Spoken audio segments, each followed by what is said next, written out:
Okay, so we are on the second week of 50 Degrees of Random. We are looking for the second person that we're going to try to be able to make contact with through a trusted contact to be able to get a copy of Random, the book, into their hands.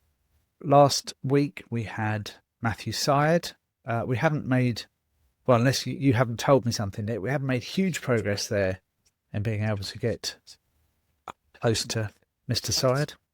Maybe a lead, which makes it sound more like a detective novel or something, rather than just does anyone know someone, and like a useful excuse to catch up with people or make a point of contacting people kind of at random, rather than thinking, oh, we ought to catch up with someone, and like a kind of vague, hi, how are you, or something. Actually having a reason to catch up with people and look at, say, their LinkedIn posts beyond what the algorithm shared has been nice. But no definite contact yet.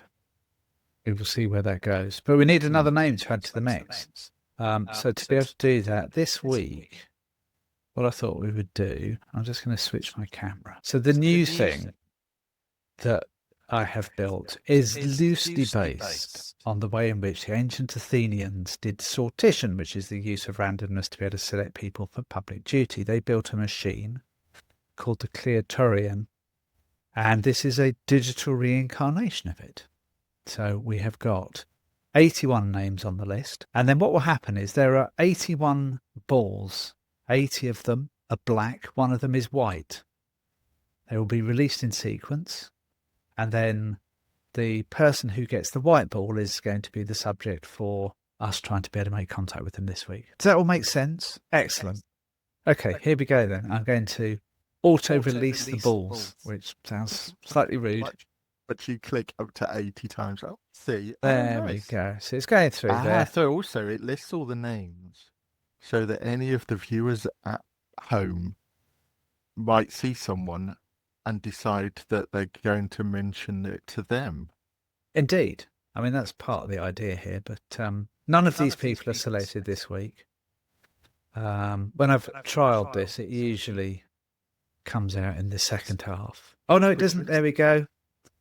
So this week's Can We Get It Into Their Hands? Caitlin Moran, journalist, book writer, fascinating person.